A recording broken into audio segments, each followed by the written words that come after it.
So let's talk a little bit about haunted houses. First of all, would you buy a haunted house? Personally, I wouldn't go anywhere near a haunted house. There was another company now that's advertising in certain areas. They will do paranormal home inspections for you.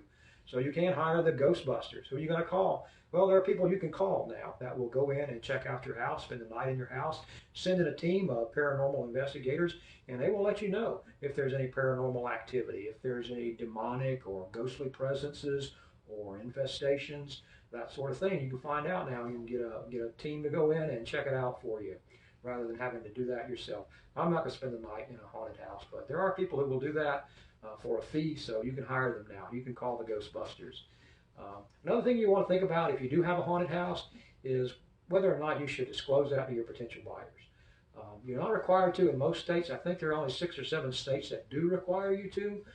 The rest don't, or the laws are kind of ambiguous about that. But it's a good idea to do that because recently in New York, I believe it was just last year, a homeowner was sued by his buyer because the buyers found out that the house was haunted and the owner did not tell them about that.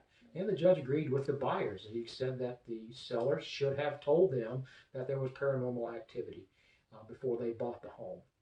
Anyway, the judge vacated that sale. It's back on the market. It's a beautiful home. It's in Nyack, New York. I believe it's listed for 1.9 million. Big, beautiful home. Got a view of the river. Very nice property. But it's haunted, and it's now listed with that disclosure that it is haunted. So if you're looking for a haunted house in New York, there's one on the market. So again, most states don't require you to disclose, but I think it's a good idea if you know of any issues like that with your home that you should disclose that. Because just because it's not required by law for a homeowner to tell people about these things, that won't stop them from suing you like this homeowner in New York found out. So disclose if you're selling a home. If you're buying a home, you want to ask. Okay, if you ask a direct question, the homeowner is required to give you an honest answer. And it's best to ask those questions in writing and get the answers in writing. If the home seller doesn't give you a direct answer and an honest answer, then it could be a case of fraudulent representation. So ask your questions in writing, get those answers in writing if you have any concerns about the property at all. Now in South Carolina, they are required to disclose material defects and physical defects about the property or the property's location. So if there's a problem with the structure, if there's a problem with the heater or the air conditioning, or the lot tends to flood, or things like that, they are required to disclose that. Even HOA issues, HOA regulations, zoning laws that might affect the use of that home, they are required to let people know about that. But haunted houses, that's kind of up in the air. So buyer beware when it comes to haunted houses. But in real estate, we don't really call them haunted houses. We call them stigmatized properties. And there's a few types of stigmatized property. Stigmatized property is a property that has some negative psychological or emotional stigma attached to it.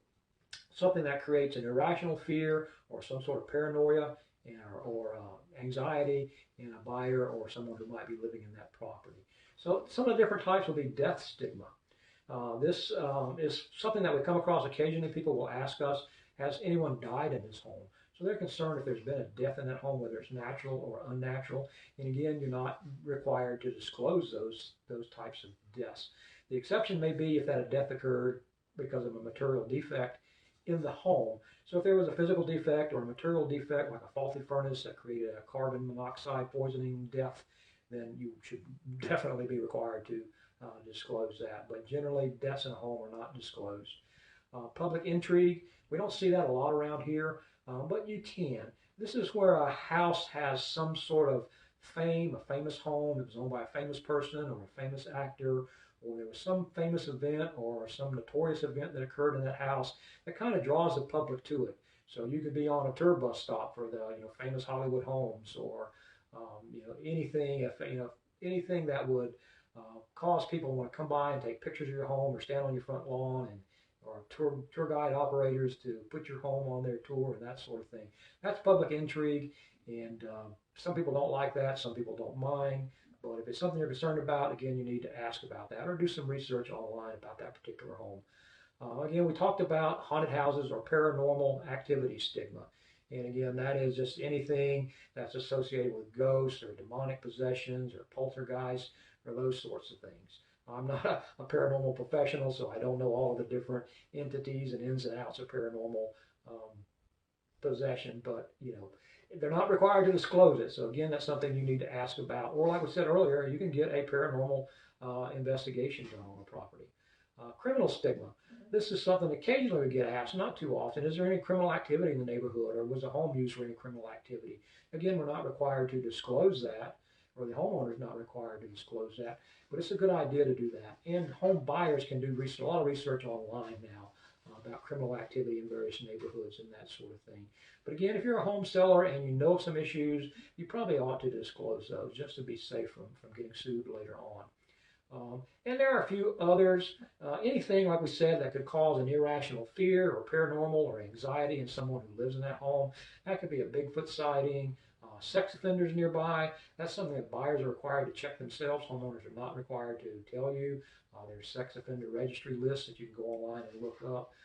UFO sightings, UFO abductions, anything that creates that unusual psychological or emotional fear in a person aren't required to be disclosed, but probably should be. For the most part, it's buyer beware. So be sure and ask. If you have a concern, ask the owner directly, ask him specifically, ask in writing, and get your answers in writing just to be safe down the road. So that's about it for haunted houses. Again, would you buy a haunted house? Personally, I wouldn't go near one, but that's me. Maybe you would. Some people actually do seek them out, as we talked about that house in Illinois earlier. But anyway, I wouldn't buy a haunted house. You wouldn't either, but you wouldn't know it unless you ask about it. So be sure and ask. So that's it. Hope you have a very happy Halloween. It's trick or treat tomorrow evening. We're looking forward to that. Hope you are too, and you get some of the treats that you want. If you have any questions about real estate or just about living in the Myrtle Beach or Grand Strand area, be sure and reach out. You can call me, you can text me, you can message me through Facebook. I'll be glad to answer any of your questions as best that I can. If I don't know the answers, I probably know people who do, or I can get those answers for you. Be sure and check us out on Facebook and on YouTube and online. It's myrtlebeachhomesandlifestyle.com. That's our website. Our Facebook page and our YouTube page have the same name, Myrtle Beach Homes and Lifestyles. And you'll find a lot of pictures and videos that are of interest to people who are living in this area. Things to do and see, places to go to, things to enjoy, not just real estate. There's a lot of real estate there too, so you can find anything you want to know about real estate in the area, but also a lot of other cool and interesting stuff as well. So visit us online. Until next week, this is Mike Childs, Myrtle Beach Homes and Lifestyles. Hope you have a happy Halloween. See you later.